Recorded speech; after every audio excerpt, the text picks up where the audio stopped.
Hi boys and girls. In this video, we're going to be working on both our math and our science for today. Now, we've spent a number of times talking about how math and science are so closely related. And today, since we're talking about shapes, I think it's going to be a little bit easier for us to see that than normal. We've talked about how there are different ways that we can describe the properties of matter, right? That sounds like a lot of big words, doesn't it? But it's how we can use our five senses to describe the things around us, what they're like. Well, today we're going to be talking about shapes. And the first thing I want to do is kind of introduce the idea of how shapes, which is our math lesson, we call it geometry, how shapes can be described in different ways because we're talking about describing. We can use these to help us learn about our world. We can use these different ways of describing when we're writing, communicating, and talking with other people. So the first story I want to share with you today is called Shapes That Roll. I know, isn't it fun that we can read about math? I love it. Shapes That Roll. Look at the inside of this book. Isn't it neat how they put different shapes all over? We've got triangles, ovals, trapezoids, lots and lots of shapes to notice. But the story is by Karen Nagel, and the illustrations or the pictures are by Steve Wilson. Follow the triangle, circle, and square. Follow from here, follow them there. Follow them high, follow them low, up and down to the places they go. They'll show you shapes that slant, stack, and roll. Shapes that are half and shapes that are whole. Shapes that are round, shapes with 8 sides. Let these 3 different shapes be your expert shape guides. Yep, there they are. They're going to tell us all kinds of stuff we can know about shapes. Did you already notice all those words for describing shapes? Shapes that roll, shapes that can't, shapes with sides that angle and slant. So look at shapes that roll. Let me show you a shape that rolls.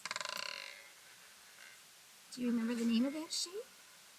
The shape that rolls is called a sphere. Let me show you another shape that rolls. That one was rolling right out of the way. Do you see that rolling shape? That's called a cone. A cone can roll. It rolls differently than a sphere. Oh, look, what else can roll? A cylinder can roll. Now they said shapes that can't. Look at when I give this cube a push, does it roll? It does not. It slides. All right, let's read on.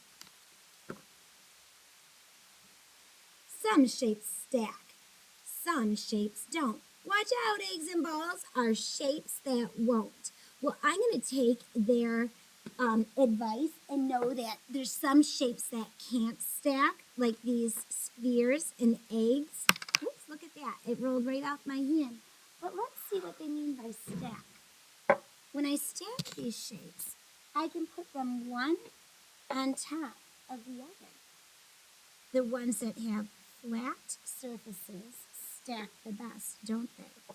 Now look at if I stack the cylinder on top, I'll see that it's difficult to stack anything else. See what happened with that? But the flat part of the shape can stack. The pointed part, not so much.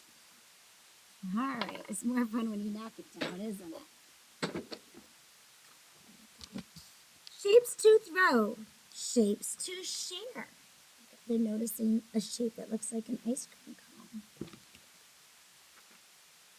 Shapes that dangle in the air. This is called a mobile, and they had to balance it. Get it all balanced out. Shapes for stop, shapes for go. A house has many shapes to show. Do you know that we use shapes to communicate sometimes?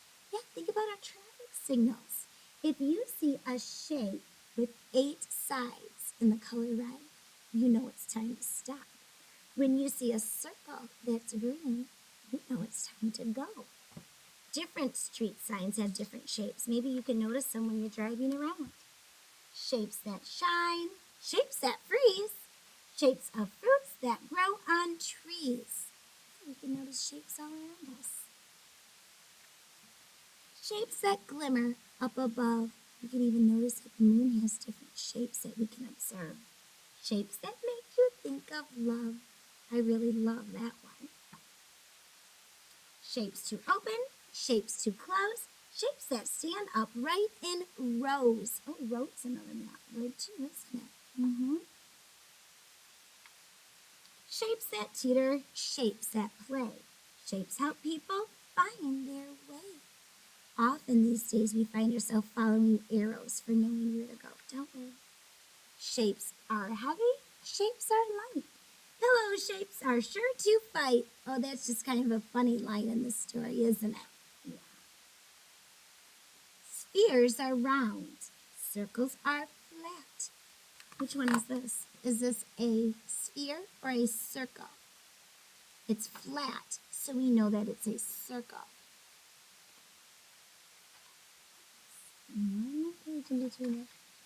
Squares lie down and cubes are flat. Wait, hang on, not flat. That was the opposite. This says cubes are fat. That means they're 3D. I was like, wait a minute, that didn't sound right. Now you know shapes. How cool is that? Let's see what they were talking about. All right, here I've got, bring it on over, a square. Let me see if I can pause this. There we go. Here I've got a square. You can see that it's flat. There's only this surface to it. There's no other sides to it, just these sides, but there's no other faces, I should say. This is a cube. It has a square on this face, but then it has more faces. It actually has 1, 2, 3, 4, 5, 6 faces. This is a 3D shape. Sometimes we call these kind of shapes solids. This is a flat shape. Yeah, you're right. We did talk about those a little bit earlier in the year, but we're going to talk about that again because it has a lot to do with what we learn in math and science. Did you see the arrows, the circles, and the squares? Did you see the stars and hearts and the ovals everywhere? Triangles, rectangles, diamonds, pentagons of blue, crescents, octagons, and semicircles too. Did you see them? Shapes of every size and kind are found inside this book. The whole wide world is made of shapes. They're everywhere you look. And that's true. You really can't hardly look and see something but not notice a shape because they're everywhere. Oh, look at. Just like in the beginning, they made a fancy little cover. Well, boys and girls, this book introduced the idea that we can describe with shapes. We can get lots of words for that. I know this isn't going to be super easy to see, but I want to share with you the science part of our lesson for today. Let me show you where I need you to focus. Do you see right over here? Here's what I'm going to be talking to you about. But because I'm presenting this, you're going to see 2 at a time. All right. Let me just try one more thing. I just needed to click one more button, and now it's easier to see. Okay, here we go. Shape. Here's what we want to find out. How can we describe the shape of an object? We can observe and name the shape of an object. What's That Shape? By Karen Jones. She wrote us a lot of good stories about describing things. Our observations help us to answer questions and learn new things.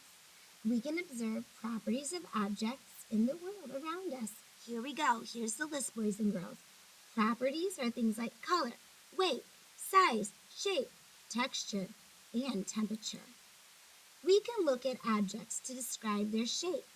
Objects may have sides that are straight and flat, or they may have sides that are round and curvy. When something is flat, like a picture or a drawing, we call that shape two-dimensional or 2D. It is something that you cannot pick up. See how she's drawing those flags? Squares are two-dimensional shapes. They have four sides that are all the same size. Observe those four sides. You can see them here too. Rectangles are shapes that also have four sides. The opposite sides are equal and have, see that? It's called right-shaped corners or L-shaped corners. It's a right angle there. Okay, these two sides are the same length and these two sides are the same length. That's how we know it's a rectangle.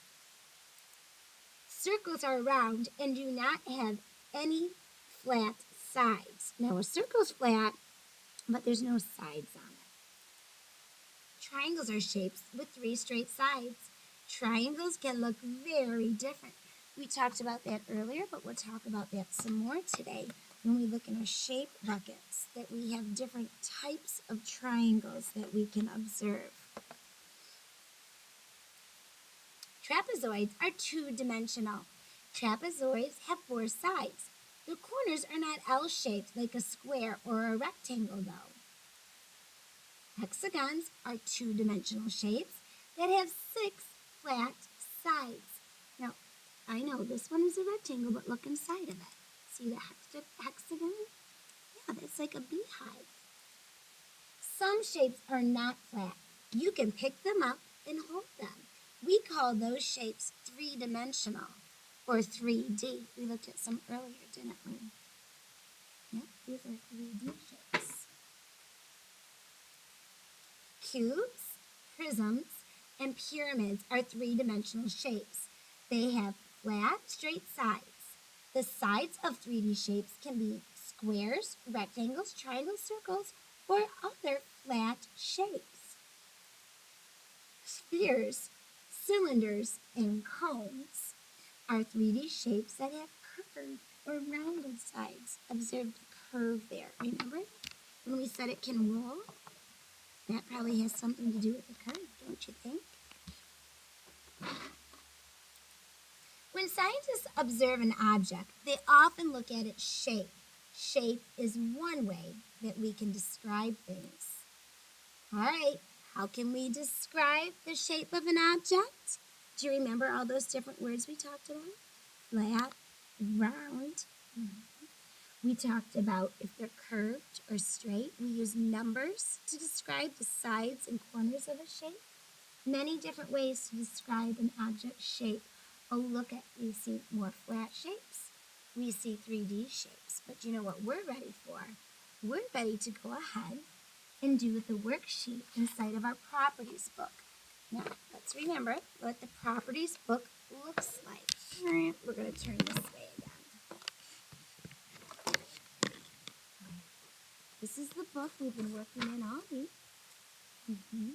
And to find today's page, you have to flip backwards. We were saving shapes for today. All right. I hope you can see this well. The directions say, color the 2D and 3D shapes. Try to name each shape. Well, I'm going to reach into my crayon box here because the 2D shapes, I'm supposed to color blue, B-L-U-E, for the 2D or flat shapes. The 3D shapes, I need to color Y-E-L-L-O-W. You got it. Yellow. All right, let's do that together. All right, what do you say about the hexagon? Denier, you're right, it's flat. You can't grab it and hold it. It's not puffed up. So since it's flat, I'm going to color our hexagon blue. I'm going to do a quick color. You'll probably get all the white spaces, though. Okay. How about this one? The triangle? Yeah, I know not all triangles look the same, but this one is flat. So we're going to color it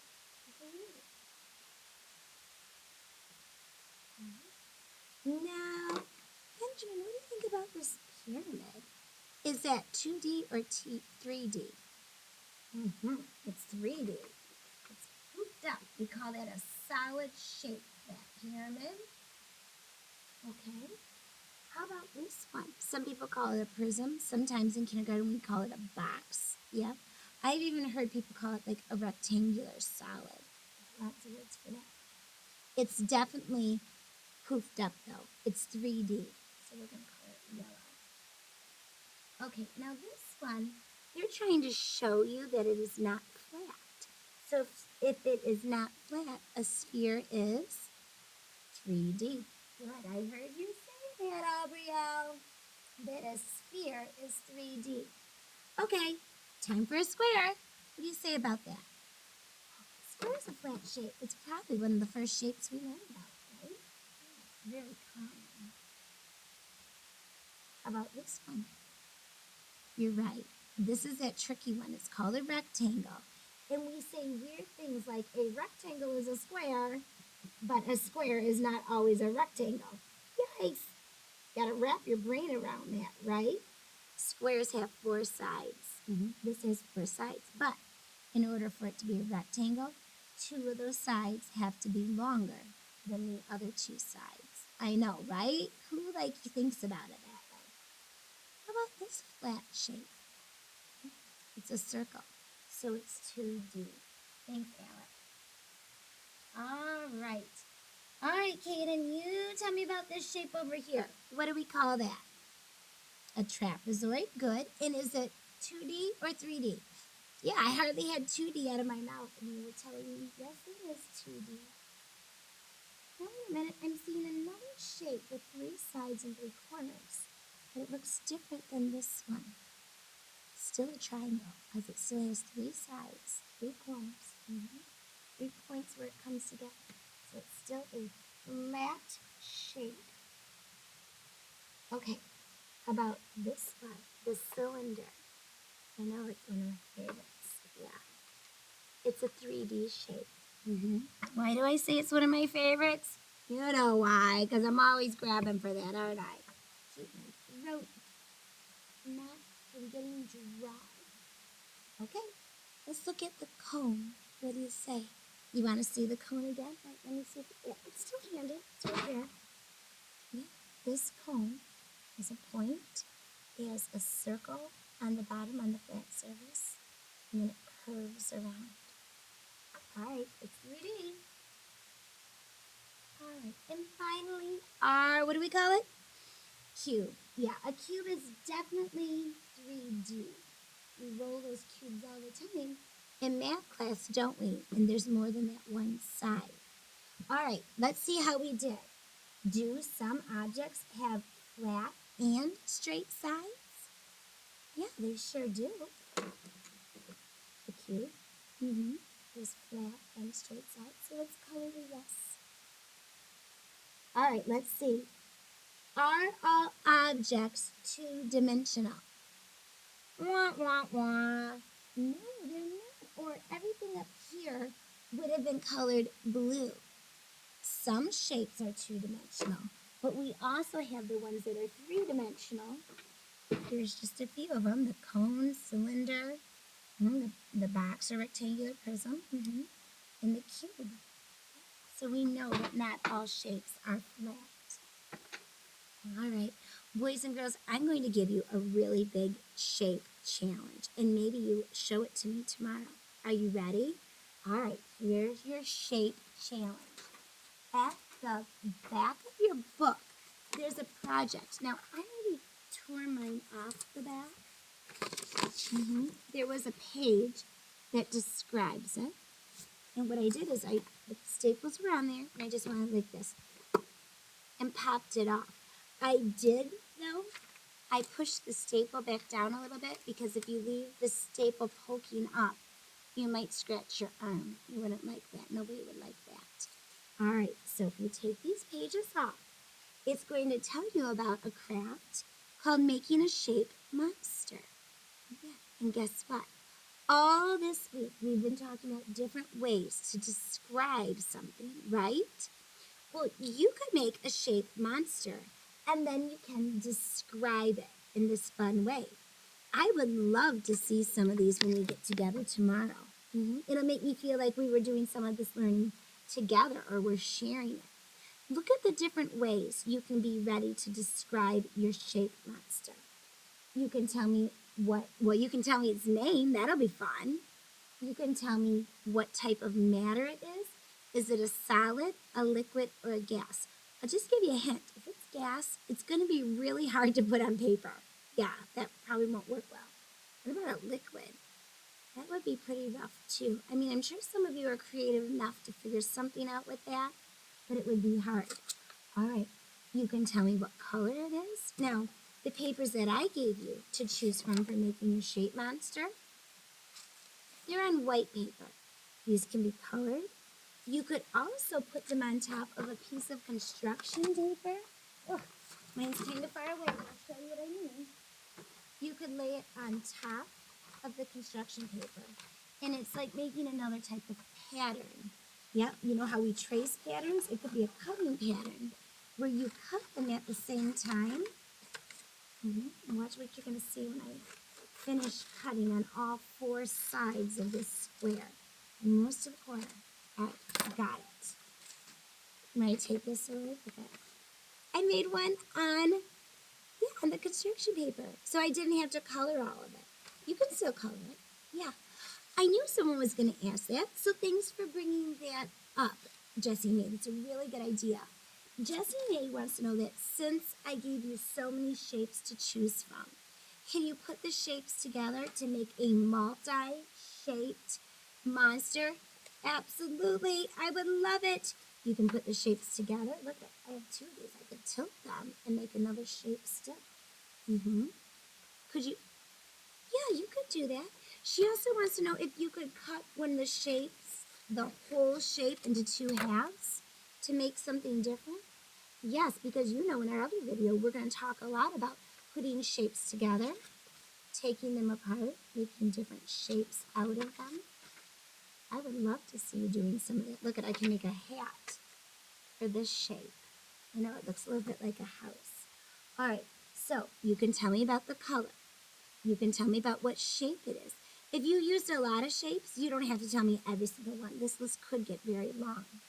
The size, you could describe it. Is it large? Is it small? Now, if you're putting a lot of shapes together, it's probably going to get pretty large.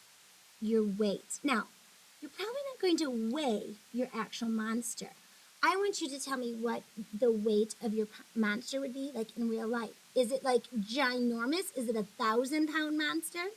Or is it like, 100 pounds, like a very, very, very large dog? Yeah, we'll have to see. The texture, is it smooth? I'm going to tell you what makes it really fun. If you look closely at our sample, they glued feathers onto theirs. You could glue feathers on it. You could glue tinfoil. You might have some extra tinfoil from that one project still. You could glue sandpaper on if you had it. Right? And then you can tell me about the texture. How does it feel? Right? And the temperature. That you might need to make up too. Yeah, I suppose if you're one of our lucky kiddos who has a thermometer, you could see the exact temperature of it. That would be fun. Or you can make that part up. But our goal, boys and girls, did that come out correctly? Our goal is to be able to describe our shape monster using the different properties that we learned about while we were doing our properties study. Okay, now there's something else at the back of this. I know, right? Now you know why these are on video, because it was going to be a very long day. You can go to the very back of your book now, since you took the pieces off, and you could read through this. Yeah, I know, it calls it an assessment. Sometimes we get nervous when it says an assessment or a test, but this is just to check what we know and if we need to keep learning more. And it'll tell you, circle the liquid. Which one's a liquid? Yeah, the one in the middle, because it takes the shape of the glass. Circle the solid. Liquid. Oh, an apple's a solid. Yes, it is.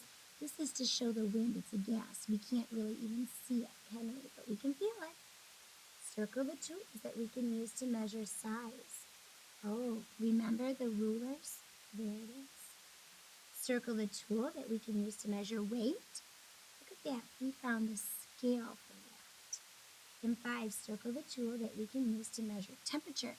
Hey, that was just talked about, wasn't it? We were talking about the thermometer. Yep, a very useful tool for that. All right. Now, take a look over here. There's 6 more questions. Do you think we can keep going?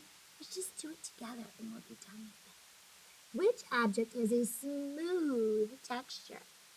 You don't want to touch the cactus. That is not smooth. I remember in our story that they described a log as rough or bark. So it must be the egg is smooth. Yeah, that is very smooth. Okay, observe and draw the object. It's interesting. Okay, I guess you could take a look at it and then draw it. What color is it? Can you make this a color and then tell us what it is? Number 8, is it bigger than your chair or smaller than your chair? Well, I hope it's smaller than my chair because if this is the object and it's smaller than my chair, I'm going to be on the floor. Is it 2D or 3D? Oh, look, it's flat, so that object is 2D. Is it heavier than a book or lighter than a book? Well, if I just said this, it would have to be lighter than a book, unless it was a mini, teeny, tiny book, and I don't think that's possible. Okay, is there another way to describe this object? I'm going to talk about its color. I'm going to call it white. Okay. Oh, you didn't want to describe this one? You wanted to think up your own object and do all this? Sure, you could do that if you still want to work on that a little bit more. Well, boys and girls, in this video, we did a lot of talking about shapes. We talked about how shapes can describe the property of something around us. We talked about how there's 2D shapes and 3D shapes, that shapes have different names. And we also talked about how we can use all these different properties, color, state of matter, shape, size, weight, texture, and temperature to describe a piece of matter, right? Something that is either a solid, liquid, or a gas. Wow, it is interesting that science and math have so much to do with each other and how practicing math can help us be better at science. And by learning more about science can strengthen our math skills too. They kind of go together like that. All right, boys and girls, there is going to be another video for math. It's going to be a video that we practice using the shapes in our shape bucket. All right, I know you have a lot of work to do in that shape monster, so go ahead and get started, and I'll be anxious to see how they turn out. Don't make them too scary though, okay? All right.